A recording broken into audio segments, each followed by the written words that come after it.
Olá a todos, eu sou o professor Olavo, coordenador do projeto Astrovale e hoje temos mais um Astrocortes, trecho da entrevista que o professor Eduardo realizou na nossa estreia. Após a vinheta.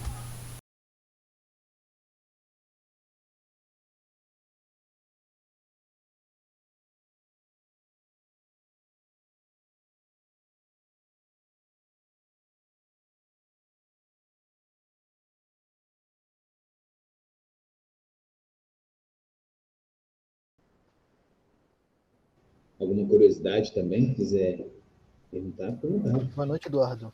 Boa noite. Boa noite a todos. Eu fiquei Tá muito brecando, intrigado. Rodrigo? Verdade.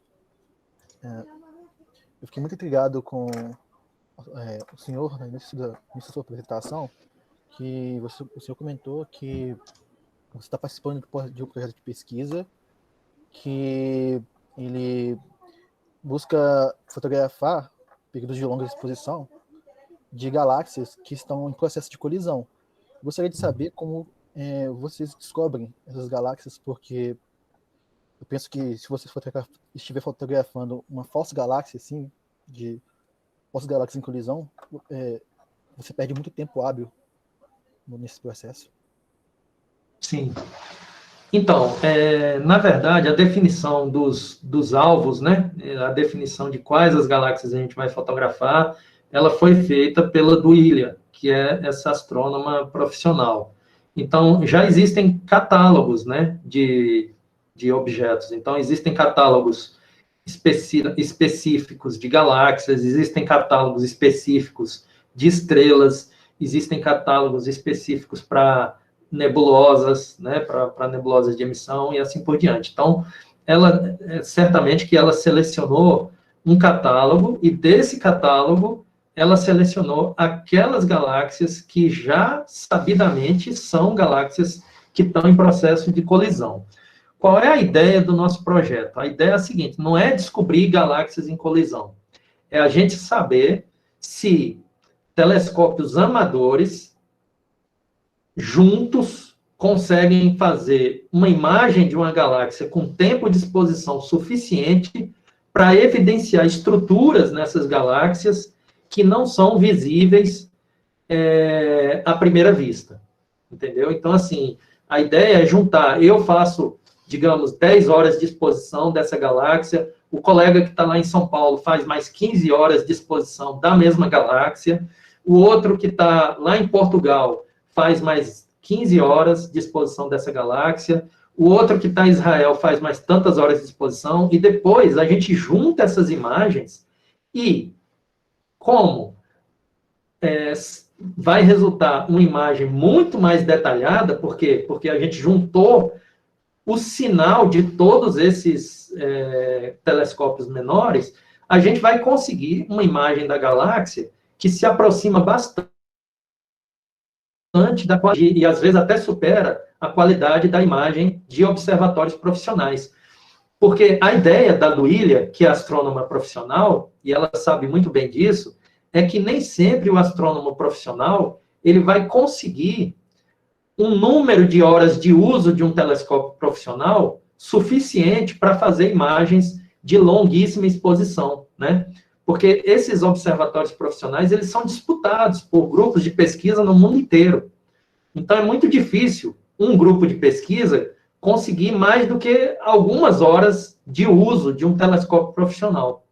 E com os telescópios amadores, a gente não tem essa limitação. A gente pode fazer imagens do tempo que a gente quiser. Se eu quiser fazer 30 horas de imagem de uma galáxia, eu faço 30 horas de imagem, se o céu permitir, né? Então, assim, a gente está querendo ver, na verdade, ela está interessada em ver se a distribuição de gás hidrogênio que tem dessas galáxias, né, a distribuição de gás hidrogênio ionizado nessas galáxias, ela consegue ser evidenciada pelas nossas imagens. E aí as estruturas que são chamadas de conchas, que resultam um pouco desse processo de distúrbio gravitacional que uma galáxia causa na outra, essas conchas é que a gente tá procurando justamente essas conchas, visualizar essas conchas, né? E isso tem a ver com o processo de formação de novas galáxias. Então, no final das contas, a Duília está tentando entender o processo de formação de galáxias a partir da colisão de galáxias maiores com galáxias menores. Uma pergunta que não se cala, né? Já tem estimativa de quanto foi investido no seu observatório? Olavo, eu não somei, né, ainda as coisas que eu comprei, mas assim, isso é uma coisa que sempre me perguntam, né?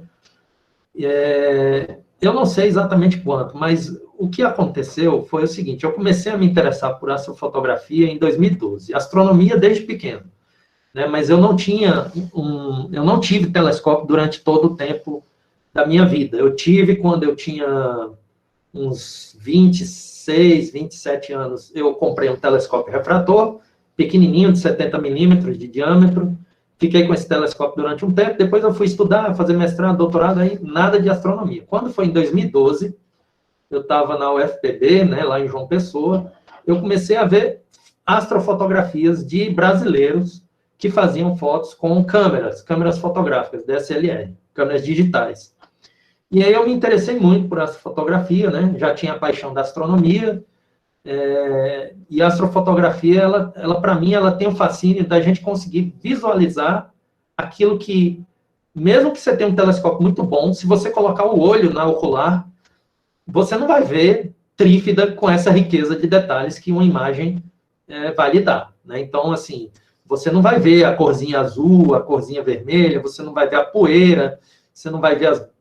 Então, assim, por melhor que seja o seu telescópio, ele não vai lhe dar uma imagem que seja tão reveladora quanto a imagem fotográfica pode fazer, né? Então, eu fui estudando um pouco, né, dos tipos de telescópios, dos tipos de câmera, e foi me dando vontade de comprar algum equipamento.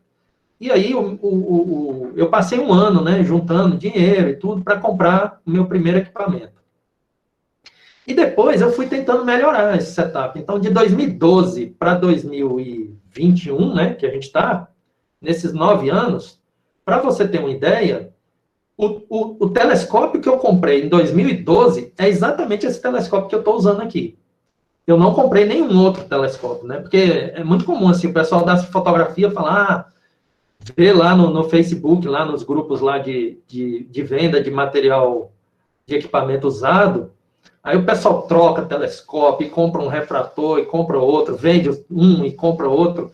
Eu não fiz isso, porque eu pesquisei bastante, eu acho que o telescópio que eu tenho é um telescópio muito bom, e eu ainda não, digamos assim, esgotei, né, a capacidade de uso do meu telescópio. Ele me atende muito bem. Então, eu acho que quando a gente pesquisa bastante sobre as potencialidades, as vantagens e as desvantagens de cada tipo de equipamento, e a gente sabe exatamente o que a gente vai querer fotografar. Então, por exemplo, eu sempre soube que, por mais que eu ache bacana fotografar planetas, né, fotografar Saturno, Júpiter, a Lua, objetos do Sistema Solar, eu sabia que essa não era a minha paixão principal. Minha paixão principal era objetos do céu profundo, eram galáxias, nebulosas e tudo mais. Então, desde o início, eu busquei uma configuração de equipamento que me permitisse fazer fotos desses objetos. E isso me economizou. Por quê? Porque tudo bem, eu economizei dinheiro, investi bastante inicialmente, mas eu estou aí há 9 anos sem precisar comprar nenhum outro telescópio, né? Porque ele me atendeu e me atende muito bem até hoje. Então, assim, eu acho que uma coisa para quem está iniciando, né, se eu pudesse dar algum conselho, né, de alguém que vai querer comprar um telescópio e tudo mais, é ler bastante sobre né, as vantagens e as desvantagens de cada tipo de equipamento, né? Se você vai partir para um equipamento com a montagem equatorial, ou se você vai iniciar com uma montagem altazimutal, porque você vai fazer só observação, não vai querer fotografar. Mais ou menos isso. Mas eu não sei, viu, Olavo, mas astrofotografia é uma coisa que o céu é o limite, entendeu? Eu tenho um colega astrofotógrafo que ele está em Belo Horizonte, que é o Roberto Colombari. Esse astrofotógrafo brasileiro, ele é brasileiro, não, ele na verdade é italiano, mas ele mora aqui no Brasil há muito tempo, né? Ele já ganhou muitos prêmios, né? Vários APODs da NASA, né? A APOD é o Astrophotography of the Day, né? Então, é a astrofotografia do dia. Todo dia a NASA escolhe uma astrofotografia entre as centenas que são submetidas, eu acho que até milhares de fotos que são submetidas todo dia, né? Para a NASA, ela escolhe uma foto. O Roberto, ele já ganhou vários prêmios, né? E ele conhece muita gente lá fora. E ele me falou que tem um astrofotógrafo amigo dele, que só o telescópio que esse cara tem no observatório dele, ele é um telescópio de 1 metro de diâmetro, ou seja, é quase um observatório profissional, né? Porque um espelho de 1 metro de diâmetro. E, assim, é um equipamento que custa $1 milhão. Entendeu? E o cara, ele ganhou muito dinheiro com filmes, né? Ele é produtor de cinema, e a paixão dele é a fotografia. Então, o cara tem um telescópio de $1 milhão. Então, assim, se você tiver $1 milhão e quiser investir em astrofotografia, vai ter equipamento de $1 milhão para você comprar, entendeu? O meu telescópio custou $1.000. Então, assim, é uma diferença aí, né, de 1000 vezes, né, de escala aí. Gostou do nosso conteúdo? Compartilhe, curta, siga.